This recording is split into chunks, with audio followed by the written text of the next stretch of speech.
সম্মানিত অভিভাবকবৃন্দ, আপনারা সবাই কেমন আছেন? আলহামদুলিল্লাহ। টাঙ্গাইল মডেল স্কুল কর্তৃক আয়োজিত আজকে যে অভিভাবক সভার আয়োজন করা হয়েছে, আপনারা সম্মানিত অভিভাবক যারা আছেন, দীর্ঘদিন অনেক কষ্ট করে আমাদের প্রতিষ্ঠানে সময় দিচ্ছেন। অনেকেই হচ্ছে নতুন, আবার অনেকেই আছেন হচ্ছে সেই শুরু থেকে এখনো পর্যন্ত চেষ্টা করছেন। ঠিক আছে, তো সেই উদ্দেশ্যে আসলে আমার আরো আগেই পরিকল্পনা ছিল আপনাদের সাথে একটু বসা, একটু আপনাদের খোঁজ খবর নেওয়া। শারীরিক অসুস্থতা বলে বা বিভিন্ন ব্যস্ততার কারণে হোক, সেটা হয়ে ওঠেনি। তো আজকে হঠাৎ করে মন চাইল যে আপনাদের সাথে একটু কথা বলবো। তো ইনশাল্লাহ আমি আমার শুভেচ্ছা বক্তব্য শুরু করার আগে এখানে আমার বড় বড় ছেলে আছে, ইয়াসিন আহমেদ ও পবিত্র কোরআনের হাফেজ। আমি বক্তব্য শুরু করার আগে পবিত্র কোরআন থেকে তেলাওয়াত করার জন্য ইয়াসিন আহমেদকে আমরা পবিত্র কোরআন তেলাওয়াতের মাধ্যমে ইনশাআল্লাহ আমাদের বক্তব্য শুরু করব। ইয়াসিন আহমেদ, আসুন একটু তেলাওয়াত শুনুন। السلام عليكم ورحمة الله وبركاته. أعوذ بالله من الشيطان الرجيم. بسم الله الرحمن الرحيم. يا عبادي الذين آمنوا إن أرضي واسعة فإياي فاعبدون. كل نفس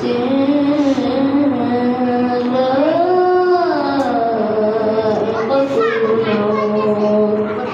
كل نفس ذائقة الموت ثم إلينا ترجعون. والذين آمنوا وعملوا الصالحات لنبوئنهم من الجنة غرفا تجري من تحتها الأنهار خالدين فيها نعم أجر العاملين. الذين صبروا على ربهم يتوكلون. وكأين من دابة لا تحمل رزقها الله يرزقها وإياكم وهو السميع العليم. ولئن سألتهم من خلق السماوات والأرض ليقولن الله فأنى يؤفكون. الله يبسط الرزق لمن يشاء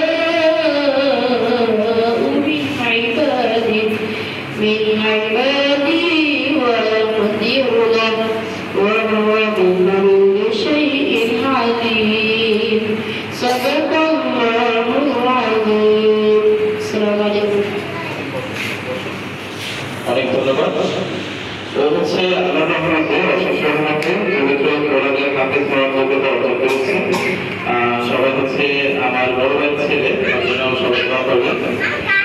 শুরুতেই হচ্ছে আমি আমার বক্তব্য শুরু করবো আপনাদেরকে অনেক অনেক ধন্যবাদ অভিনন্দন জানিয়ে যে আপনারা এত এত কষ্ট করে সন্তানদের কিভাবে ভালো করে, কিভাবে অনেক বেশি বেস্ট উপকৃত হবে সেই জিনিসটা আপনারা মাথায় রাখেন। আমি শুরু করতে চাই ভারতচন্দ্র রায়গুনা যে আমার সন্তান যেন থাকে দ্রুতভাবে। বিষয়টা হচ্ছে আমি যেভাবে যে পরিবেশে ছিলাম না কেন, আমি চাইবো আমার সন্তান যাতে আমার চাইতে ভালো একটা জায়গায় থাকে, তাকেই মনে হবে না আমার সন্তান। তাই বিখ্যাত নেপোলিয়ন বলেছেন একটা আরো হচ্ছে আমাকে একটা শিক্ষিত মা পাই, আমি একটা শিক্ষিত সমাজ উপহার দেব। তার মনে হচ্ছে সন্তানের প্রধান শিক্ষক হচ্ছে তার মা। মায়ের কাছ থেকে আমরা সব কিছু কিন্তু শুরু, আমাদের শুরুটা হচ্ছে মায়ের কাছ থেকে শেখা। আমি আজকে অনেক আনন্দিত যে আমি পৃথিবীর আগে দেখেছি যাকে যাতে করে আমার মা এখানে উপস্থিত আছে। আজকে আমার খুবই ভালো লাগছে, একটা অবস্থা করবো সমস্যার কারণে সময় দিতে পারি না, অনেকদিন পরে এসেছে আমাকে দেখতে, অন্যরকম একটা ভালো লাগা কাজ করছে। মা পাশে থেকে মনে হচ্ছে মানে সন্তানের হচ্ছে আমাদের আর বেশি কিছু লাগে। তো সবচেয়ে বড় বিষয় হচ্ছে আপনারা যারা এত এত পরিশ্রম করছেন সেটা সত্যতা হচ্ছে নিজেদের জন্য না, সন্তান কিভাবে ভালো থাকবে, সন্তানের হাতে করে শুরু হবে কোন জায়গা থেকে। আমাদের ভালো লাগার কিছু বিষয় আপনাদের সাথে শেয়ার করার জন্য আয়োজন করা। গতকালকে এক অভিভাবকের সাথে কথা বলেছি, যে স্যার আমরা হচ্ছে আমার সন্তানকে কোন প্রতিষ্ঠানে দিব, এটা কাজটা করার জন্য অনেক প্রতিষ্ঠানে আমরা হচ্ছে খোঁজখবর নিয়েছি। আমি হচ্ছে আমার সন্তানকে কেমন একটা প্রতিষ্ঠানে দিতে চাই, ভালো ভালো অনেক প্রতিষ্ঠানে আমি গিয়েছি, খোঁজখবর নিয়েছি। আলহামদুলিল্লাহ আপনাদের প্রতিষ্ঠানটা আমার কাছে সবচেয়ে ভালো লেগেছে। এবং হচ্ছে আমার কাছে 1 বছর করার পরেও লাস্ট যখন আমার সাথে বসলো আলহামদুলিল্লাহ যথেষ্ট পজিটিভ ফিডব্যাক দিয়েছে যে আপনাদের কার্যকলাপে আমরা সন্তুষ্ট, যে আমাদের যে গোছানো একটা ভাব লেখাপড়া হতো, যদিও ফ্রি ক্লাসে তার পুরোপুরি 100% আপনারা পাবেন না। এর কারণ হচ্ছে ফ্রি ক্লাসে অনেক বাচ্চারা আপনারা হচ্ছে 1 থেকে ধরেন আমার কাছে 1 থেকে 10 পর্যন্ত পারে, আরেক বাচ্চা হয়তো 1ও পারে না, কয়েকও পারে না, এবিসি পারে না। আবার কিছু কিছু বাচ্চা আছে আলহামদুলিল্লাহ মায়েরা একটু এক্সট্রা এফোর্ট দিয়ে কিছু কিছু বিষয় আগেই বাড়িতে শিখিয়েছে। তো সেই ক্ষেত্রে নাকি ফ্রি ক্লাসে আমরা চাইলেও আমাদের শতভাগটা দিতে পারি না। একই রকম গোছানো একটা শিশুরে আমরা যখন ভর্তি যাবো, বাবা একটু সাইলেন্ট প্লিজ, হ্যাঁ কথা না বলুন। যখন আমরা একটা গোছানো পদ্ধতিতে ঢুকবো, আপনারা অনেকেই মনে করেন যে একটা সন্তান আছে যে ফ্রি ক্লাসে করে তেমন ভালো ফিডব্যাক হয়তো হচ্ছে না, যদিও আমরা আমাদের সামনে দেওয়ার চেষ্টা করছি, কিন্তু তারপরেও 100% আপনি ফ্রি ক্লাসে পাবেন না। আমরা হচ্ছে একটা বাচ্চাকে যতটুকু পারি উৎসাহ দিয়ে প্রথমত হচ্ছে তাকে স্কুলমুখী করার চেষ্টা করি, যে বাচ্চা আপনাকে স্কুলে আসার জন্য জনগণ করবো, মা আমাকে স্কুলে নিয়ে যাবো, আমাকে ওই স্কুলটা আমার কাছে ভালো লাগবে। আমাদের প্রাথমিক জায়গা হচ্ছে এটা যে আমরা বাচ্চাদেরকে আকৃষ্ট করতে পারি আমাদের মাধ্যম যদি, আমাদের আচরণ দিয়ে। ঠিক আছে, একটা বাচ্চা স্কুলমুখী হয়, সে দেখবেন কিছুদিন আপনি যদি কন্টিনিউ করেন এখানে, আপনার বাচ্চাই আপনাকে বলবে যে মা আমাকে তাড়াতাড়ি স্কুলে নিয়ে চলো। এই জিনিসটা হচ্ছে আমাদের সবচেয়ে বড় ব্যাপার। এবং স্কুলে যতক্ষণ ভালো থাকে ততক্ষণ খুব এনজয় করে এবং ভালো লাগার মাধ্যমে সে শেখার চেষ্টা করে। যেখানে ছিলাম যে আমাদের যে লেখাপড়ার একটা পদ্ধতি সাজানো গেছিল, আমরা হচ্ছে যদিও ফ্রি ক্লাসে এটা অপশন নাই, আমরা জানুয়ারি থেকে যখন আমাদের বাংলা পদ্ধতি শুরু হবে, আমরা প্রত্যেকটা বাচ্চাকে শুরুতে একেবারে প্রথম দিনে হচ্ছে একটা লেসন প্ল্যান দিয়ে শুরু করবো। লেসন প্ল্যানে লেখা থাকে যে আজকের ক্লাস কতটুকু আমরা করাবো, বাংলা কি শেখাবো, অঙ্ক কি শেখাবো, ইংরেজি কি শেখাবো, এটা আপনারা পেয়ে যাবেন। এবং এটার উপর ভিত্তি করে আমরা যখন ওটার উপর ভিত্তি করে ওটা টোটালি কমপ্লিট হয়, সেটার সাথে সাথে আমরা একটা পরীক্ষার আয়োজন করি। এবং পরীক্ষা পদ্ধতি হয় বোর্ডে লিখে দিয়ে হয় কম্পিউটার কম্পোজ করে তারপর আমরা এই প্রশ্নপত্রের মাধ্যমে পরীক্ষা দিই। এবং মজার ব্যাপার হচ্ছে ওই পরীক্ষাগুলো আপনার বাচ্চাকে ইমপ্লিমেন্ট করানোর জন্য আমরা যে পরীক্ষাগুলো নিচ্ছি ওটা কোনো আলাদা কোনো ফি এর আয়োজন করা হয় না, কোনো ফি নেই।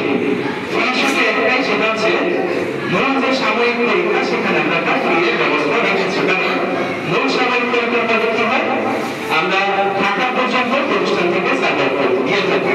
তো সেক্ষেত্রে সাময়িক পরীক্ষা ফি আছে, অন্যান্য যে পরীক্ষাগুলো আছে পাক্ষিক মাসিক সে পরীক্ষাগুলো আমরা ফি নেই না, শুধুমাত্র একটা আপনার বাচ্চাকে প্রস্তুত করার জন্য আমরা পরীক্ষার আয়োজন করে থাকি। এবং এটা খুব ভালো একটা পজিটিভ ফিডব্যাক আমরা পাই যে আমরা একটা লেসন প্ল্যান যখন কমপ্লিট করি সেটার উপর পরীক্ষা নিই কি পারে। আর লেসন প্ল্যানটা দেওয়ার পরে আপনাদের যেটা ইম্পর্টেন্ট হয় সেটা হচ্ছে যে যদি কোনো কারণে কোনো অভিভাবক বা কোনো বাচ্চা আলাদা করে অসুস্থ অথবা কোনো জায়গায় বেড়াতে গেলেন উপস্থিত হতে পারেনি 2 দিন 4 দিন 5 দিন, আপনি হচ্ছে চাইলে লেসন প্ল্যানটা ফোকাস করে যে এত তারিখে আমি যাইনি, এত তারিখে কি পড়ানো হয়েছে। ধরুন ইংলিশে সি পড়ানো হয়েছে, আমি সি এর দিন যাইনি, আপনি সি অক্ষরটা ওকে চাইলে আপনি এফোর্ট দিয়ে বাড়িতে শিখে ফেলতে পারবেন। এতে করে হলো কি আপনার বাচ্চা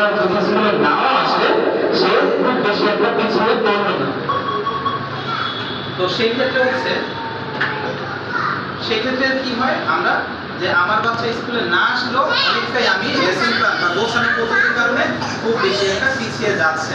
তো এই ক্ষেত্রে আমরা কি করি যে যদি আমার বাচ্চাগুলো মানে যেসব অভিভাবকগুলো একটু সচেতন, যেসব অভিভাবকগুলো একটু কষ্ট করে, বিশেষ করে আপনাদেরকে আমি দেখেছি শুরু থেকে অনেক অভিভাবক পরিচিত লোক আছেন যে শুরু থেকে এখনো পর্যন্ত হোক ফ্রি ক্লাস কিন্তু এখানে কন্টিনিউ করে যাচ্ছে, প্রতিদিনই কষ্ট করেও আপনি নিয়ে আসছেন।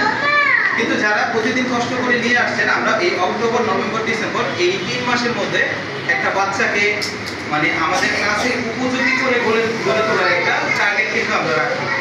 যারা রেগুলার বা নিয়মিত ফ্রি ক্লাসে আসছে না তারা হয়তো বা ওটা পুরোপুরি বুঝবে না, তবে যারা অক্টোবর, নভেম্বর, ডিসেম্বর এই 3 মাস ক্লাস করবে তারা কিন্তু এটার ফায়দা একটা পাবে। তাদের বাচ্চাগুলো কিন্তু ক্লাসে কিছুটা এগিয়ে থাকবে এবং তারা কিন্তু বলবে যে আমরা তো এটা পারি, আমরা তো এই অক্ষরগুলো পারি। এবং টিচারদেরকে দেখতে দেখতে আমরা কিন্তু ঘুরিয়ে ফিরে সমস্ত টিচারদেরকে আপনাদের বাচ্চাদের জন্য ফ্রি করে দিয়েছি। দেখো সবার সাথে একটু পরিচিত হোক, দেখবেন আজকে যে টিচার আসছে কালকে আবার দেখবেন কি অন্য টিচার আসছে। তা আমাদের যে টিচারগুলো ঘুরে ফিরে আসছে সবার সাথে সবার একটা বন্ডিং তৈরি হয়। এরকম হয় বাচ্চারা এই টিচারকে না দেখলে ভালোই লাগে না, কান্না করে দেয়। ওই টিচারকে দেখলে দৌড়ে গিয়ে জড়িয়ে ধরে। আমাদের ভালো লাগার জায়গা এটা, ঠিক আছে? টিচাররা বলে যে স্যার আমার বাসায় ভালো লাগে না, আমার বাচ্চাদের সাথে থাকতে ভালো লাগে। ওদের মানে যে একটা মায়া, আদর, ভালোবাসা, এটাকে আমি একদিন না আসলে কেমন যেন মিস করি। তো এটা হচ্ছে আমাদের প্রাপ্তির জায়গা। অভিভাবকরা আমাদের টিচারদের যথেষ্ট প্রশংসা করে এবং প্রত্যেকটা টিচার আপনারা যদি খেয়াল করেন তাহলে দেখতে পাবেন যথেষ্ট আন্তরিক। শুধু টিচার নয়, আমি বলবো যে আমাদের খালা বলেন বা আদার্স, খালা যদি না থাকে আমাকে সবসময় অফিসে পাবেন সিকিউরিটি গার্ড, কিন্তু আপনার বাচ্চার সেফটির যে একটা ব্যাপার স্যাপার আছে আমরা কিন্তু সেখানে বদ্ধপরিকর। আমাদের আলহামদুলিল্লাহ 2022-এ আমরা প্রতিষ্ঠান দিয়েছি এবং 23-24-25 শেষের দিকে 26-এ পড়বে। এই 3-4 বছরের মধ্যে কোনো অপ্রীতিকর ঘটনা ঘটেনি যে আমার বাচ্চাকে আমি এখানে রেখে গেছি 3 ঘন্টা সময়ের জন্য, 3 ঘন্টা পরে এসে দেখেছি আমার বাচ্চা একটা ব্যথা পেয়েছে, এরকম ছোটোখাটো ঘটনা ঘটেনি। আলহামদুলিল্লাহ আমাদের এখানে মানে নিরাপত্তার ব্যাপারে আমরা যথেষ্ট বদ্ধপরিকর। তো এই জায়গায়ও দেখা যায় অভিভাবকরা আমাদের অনেক প্রশংসা করে যে স্যার অন্যান্য প্রতিষ্ঠানও দেখেছি, আপনাদেরকেও দেখেছি, আমাদের আরও একটা ছেলে মেয়ে পড়িয়েছি, কিন্তু আপনাদের মতন এরকম গোছানো বা এরকম সিকিউরিটির যে ব্যাপার স্যাপার আছে এরকমটা আমরা খুব কমই পাই। তো এই জিনিসগুলোতে আমরা কাজ করছি। তারপরেও যদি মনে করেন চলার পথে ভুলভ্রান্তি তো মানুষেরই হয়, হয়ে যাবে। 100% আমরা চেষ্টা করছি, কিন্তু 100% নাও হতে পারে, হয়তো 80-90% হবে। 10% যেগুলো আপনাদের আসার পথে, চলার পথে চোখে পড়বে যে এই বিষয়গুলো আর একটু সুন্দর হতে পারে, সেটা কিন্তু আমি সবসময় অফিসে থাকি, আমার সাথে এই প্রতিষ্ঠান আপনার আমার সাথে শেয়ার করবেন যে স্যার এটা এরকম হলে কেমন হয়। আমরা কিন্তু এটা করি। অনেক অভিভাবক, যখন অভিভাবক মিটিং করি, অভিভাবকরা বলে স্যার বাচ্চাদের বিশুদ্ধ পানি দিতে মানে যোগান দেওয়ার জন্য একটা যদি ফিল্টারের ব্যবস্থা করে, আমরা ফিল্টারের ব্যবস্থা করেছি।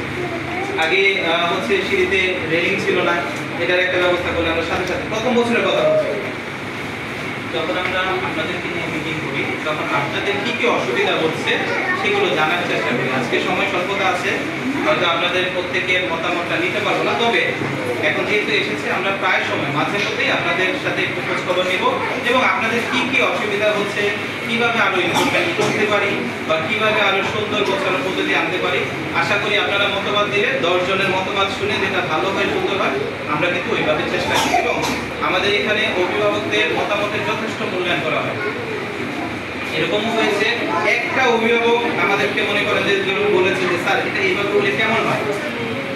যখন আমরা এটা সবার সাথে পরামর্শ করে দেখি যে হ্যাঁ এটা যদি এরকম হয় অন্যান্য 10 জন অভিভাবক উপকৃত হবে, আমরা সাথে সাথে ওরা এটা করার চেষ্টা করি এবং এটা আপনারা পাবেন ইনশাআল্লাহ।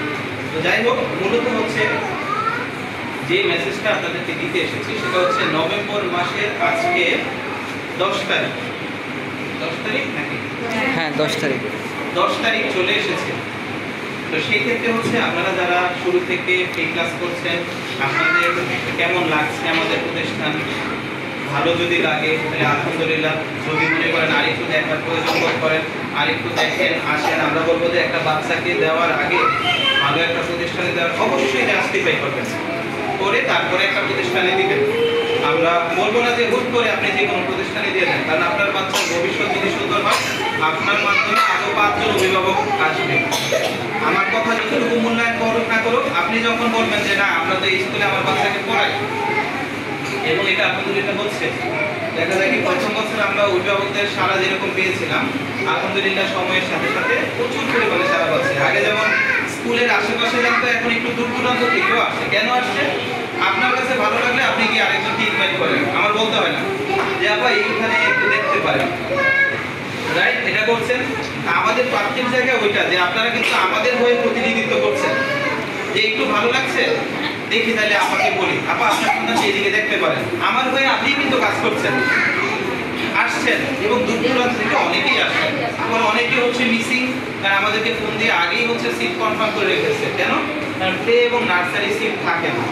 দেখা যায় কি প্লে এবং নার্সারি সিট নভেম্বরের মধ্যে টোটালি ফিল আপ হয়ে যায়। অনেকেই ফোন দিয়ে আমাদেরকে স্যার কি কি লাগবে না লাগবে বলেন, আমি তো হচ্ছে এই প্রি ক্লাসটাতে অ্যাটেন্ড করতে পারছি না, তবে মূল ক্লাসে আমি অ্যাটেন্ড করবো, আপনি যা যা লাগে কনফার্ম করে রাখেন। অনেকেই হচ্ছে ফর্ম ফিল আপ করে একবার টোটালি কমপ্লিট করে ভর্তি হয়ে গেছে, জাস্ট বই খাতা আসলে দেরি হয়ে গেল।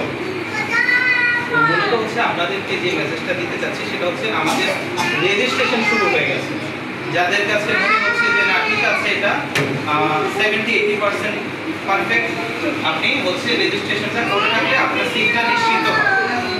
নিশ্চিত করে রাখলে কি হয়, আপনি আগে ভর্তি হলে আপনার বাচ্চার রোল আগে থাকবে, আপনার বাচ্চা মনস্তাত্ত্বিকভাবে কিছুটা এগিয়ে থাকবে। আর হচ্ছে যেহেতু আমাদের এবছর চাপ আছে ভর্তির, বই খাতার একটা সংকট পড়ে যেতে পারে, যেটা আমরা ফেস করি প্রতি বছর। 30 থেকে বই আনলাম, দেখা যায় আমাদের স্টুডেন্ট 40 জন, সেই ক্ষেত্রে 10 জন পরে পাবে, এরকম একটা সিরিয়ালি থাকে। তো সেই ক্ষেত্রে আমি বলবো যে আপনারা হচ্ছে যদি সম্ভব হয় এই সপ্তাহের মধ্যে রেজিস্ট্রেশন করে ফেলেন। রেজিস্ট্রেশনের জন্য কি কি লাগবে? আপনার হচ্ছে বাবা মার অনলাইন মানে এনআইডি কার্ডের ফটোকপি লাগবে, তারপরে হচ্ছে আপনার বাচ্চাদের 2 কপি ছবি লাগবে, জন্ম নিবন্ধন ফটোকপি যদি থাকে তাহলে দিবেন, আর না থাকলে টিকা কার্ড দিয়ে রেজিস্ট্রেশন করতে পারবেন। করে আপনার সিটটা আপনি নিশ্চিত করে রাখেন, যেহেতু এত কষ্ট করে আসছেন। পরবর্তীতে দেখা যায় কি আপনি বলবেন যে আমি তো জানতাম না, অনেকেই যেহেতু সিট ফিল আপ হয়ে গেছে আমি তো জানতাম না, ওই সময় যদি বলতো তাহলে আমরা একটু আগে চেষ্টা করতাম। অনেকেই হয়তো বলছে যে আমরা ডিসেম্বরের লাস্টের দিকে ভর্তি করবো, জানুয়ারিতে ভর্তি করবো, জানুয়ারিতে তো আমাদের ক্লাস ভর্তি তো হবে আগে। সেক্ষেত্রে আপনাদেরকে মেসেজটা দিতে চাচ্ছি এটাই, রেজিস্ট্রেশনটা আগে করে রাখলে আপনার সিটটা নিশ্চিত থাকবে। তারপরে যদি আপনি মনে করেন যে হ্যাঁ সপ্তাহখানেক আমি ক্লাস করলাম না, সেটা অন্য সাবজেক্ট। আমরা কিন্তু প্রত্যেকটা অভিভাবকের সাথে জরিপ করি যে কারা আছে কারা নেই। যাদের ভালো লাগছে না তাদেরকে আমরা জোর করবো না, কারণ সে হয়তো বা আরো কোনো ভালো প্রতিষ্ঠানে যেতে যাচ্ছে। তবে আমি বলে রাখবো আমাদের পুরো এলাকা প্রেক্ষাপট জুড়ে ক্যাডেট প্রতিষ্ঠান নাই বললেই চলে। ক্যাডেটের মানটা অনেক অভিভাবকরা জানেই না, বুঝেই না। আমরা নামমাত্র একটা ভর্তি ফি নিয়ে আমাদের প্রতিষ্ঠানে আপনাদের বাচ্চাদেরকে সেবা দেওয়ার একটা আয়োজন বা ব্যবস্থা করেছি। আমাদের মূল ভর্তি ফি কিন্তু অনেক, আমাদের যে মেইন শাখা সেখানে মূল ভর্তি ফি অনেক, কিন্তু আমাদের এলাকার প্রেক্ষাপট বিবেচনা করে আমরা কিন্তু এটাকে একটা লিমিটেশন পর্যায়ে নিয়ে এসেছি। আমাদের মূল শাখায় একটা বাচ্চাকে আপনি ভর্তি করতে গেলে বই খাতা সহ মিনিমাম আপনার 5,000 টাকার একটা প্রিপারেশন নিতে হয়। তো সেই ক্ষেত্রে হচ্ছে আমরা এটাকে একটা লিমিট পর্যায়ে নিয়ে এসে অ্যারাউন্ড 3,000 টাকার মধ্যে আপনি বই খাতা আনুষঙ্গিক যা লাগে সব কিছু দিয়ে ভর্তি ফি সহ আপনার বেতন সহ কিন্তু 3-3.5 দিনের মধ্যে কমপ্লিট হয়ে যাচ্ছে, যেটা আমাদের মূল শাখাতে আরো অনেক বেশি, কিন্তু লেখাপড়ার মান সেম। তাহলে আমরা এই ফেসিলিটিসটা কিন্তু এখানে পাচ্ছি। কেন পাচ্ছি? কারণ আমাদের এখানে ক্যাডেট প্রতিষ্ঠান নাই। আমরা চাচ্ছি আগে আমরা সেবা দিই, সেবা ভালো মতো দিলে তারপরে মনে করেন যে আমি যদি মনে করেন 500 টাকার বেতন 600-700 টাকা করি, আপনারা যেতে পারবেন না, যাবেন না। যদি বিষয়টা এরকম হয় আমার সন্তান ভালো কিছু পাচ্ছে, তাহলে তো অভিভাবক 200-100 টাকার জন্য চলে যাবে না, বরঞ্চ আরো 5 জনকে এখানে ইনভলভ করবে। তা আমরা হচ্ছে অল্প টাকায় আমরা বাচ্চাকে সেই সেবা দেওয়ার চেষ্টা করছি। আলহামদুলিল্লাহ এই বছর যথেষ্ট সেবা পাওয়া যাচ্ছে আপনারাও আমাদেরকে যথেষ্ট হেল্প করছেন। এই যে এত দূর দূরান্ত থেকে আসছেন, একজন আরেকজনকে ইনভাইট করছেন, এটা আমাদের জন্য অনেক বড় পাওয়া। প্রথম বছর আমরা ফ্রি ক্লাসে কোনো স্টুডেন্টই পাইনি, বাট এবছর ফ্রি ক্লাসে শুরু থেকে এতটার মধ্যে আমার ক্লাস ছিলাম, যদিও এখন কম, শুরুর দিকে অনেক ছিল এবং অনেকেই বলেছে যে স্যার ফ্রি ক্লাসটাতে আমরা জাস্ট দেখতেই গিয়েছি, আমাদের ভালো লেগেছে, ওনারা ফর্ম ফিল আপ করে ভর্তিও হয়ে গেছে। যে ফ্রি ক্লাস না আমরা জানুয়ারি থেকে ক্লাস করবো। তো সেই ক্ষেত্রে আপনারা যারা ফ্রি ক্লাস করছেন তাদেরকেও আমার রিকোয়েস্ট থাকবে আপনারা দেরি না করে কষ্ট হলেও রেজিস্ট্রেশনটা করে রাখবেন। অ্যাটলিস্ট বেশি না হোক অল্প কিছু টাকা দিয়ে আপনার সিটটা কনফার্ম করে রাখবেন। আমরা চাই আপনারা যারা কষ্ট করে আসছেন তারা প্রত্যেকেই আমাদের সাথে থাকেন, কেউ যাতে মিসিং না হয়। দেখা যায় যে আমাদের এক একটা ক্লাসে সর্বোচ্চ ক্ষমতা 30 জন, 30-এর বেশি আমরা স্টুডেন্ট নিব না, সর্বোচ্চর কথা বলছি। 30-এর বেশি হয়ে গেলে তখন আবার বিকল্প ওয়ে কি আমরা আলাদা করে একটা স্কুল, আলাদা করে একটা ক্লাসরুম, আলাদা করে বেঞ্চ সেটআপ, তো সেই ক্ষেত্রে কি হবে আমাদের খরচ বেড়ে যাবে। তখন আমরা স্বাভাবিকভাবেই হচ্ছে ভর্তি ফি এখন যেটা আছে তার থেকে একটু বেশি দিয়ে তারপর আমরা নতুন করে চিন্তা ভাবনা করবো। এখন যেটা আছে একটা রেঞ্জের মধ্যে আছে, আপনারা অল্প সময়ের মধ্যে রেজিস্ট্রেশন করে ফেলবেন। আর আপনাদের যদি আমাদের প্রতিষ্ঠান নিয়ে ভালো লাগা মন্দ লাগা বা কোনো পরামর্শ থাকে তাহলে আমি সবসময় ওখানে থাকি, আমার সাথে ইনশাল্লাহ সবাই একটু যোগাযোগ করবেন, কথা বলবেন। যদি কোনো পজিটিভ পরামর্শ থাকে আমাকে দিয়ে সহযোগিতা করবেন। যে যদি আপনার বাচ্চার মানে সুন্দর ভবিষ্যতের জন্য আমরা বসে একটু কথা বলে আগে একটু ইমপ্রুভমেন্ট ঘটে তাহলে অবশ্যই আপনাদের এই সহযোগিতা করা উচিত। আপনারা সবাই ভালো থাকবেন, সুস্থ থাকবেন, আমাদের জন্য দোয়া করবেন, আমরা যাতে আপনাদের বাচ্চাদের খুব সুন্দরভাবে সেবা দিতে পারি। সবাই আমাদের জন্য দোয়া করবেন, আমরা আপনাদের জন্য দোয়া করি। কোনো পরামর্শ থাকলে আমাদেরকে দিয়ে সহযোগিতা করবেন, ঠিক আছে? আর আপনাদের মতবাদ ইনশাআল্লাহ, আমি তো আজকে শুভেচ্ছা বক্তব্য দেওয়ার জন্য আসলাম, আরো একদিন আসবো শুধুমাত্র আপনাদের বক্তব্য শোনার, যে এই যে এতদিন ক্লাস করছেন কেমন অভিজ্ঞতা হলো। ভালো মন্দ দুইটাই শেয়ার করবেন, মন্দ হলে আমরা সংশোধন করার চেষ্টা করব, ভালো হলে আলহামদুলিল্লাহ সেটাকে আরো একটু বাড়িয়ে নিয়ে আসবো। ঠিক আছে, সবাই ভালো থাকবেন, সবাইকে অনেক বেশি ধন্যবাদ, আমাদের জন্য দোয়া করবেন। আর ফ্রি ক্লাসটা একটু কন্টিনিউ করার চেষ্টা করেন, রেগুলার আসলে অটোমেটিক বাচ্চা উপকৃত হবে। ওই একদিন আসলাম দুদিন আসলাম এরকম করে আসলে পাওয়া যায় না, 100% পাওয়া যায় না। ঠিক আছে, সবাই ভালো থাকবেন, সুস্থ থাকবেন, আমাদের জন্য দোয়া রাখবেন। হ্যাঁ, আসসালামু আলাইকুম। ঠিক আছে, সবাইকে হচ্ছে বেলুন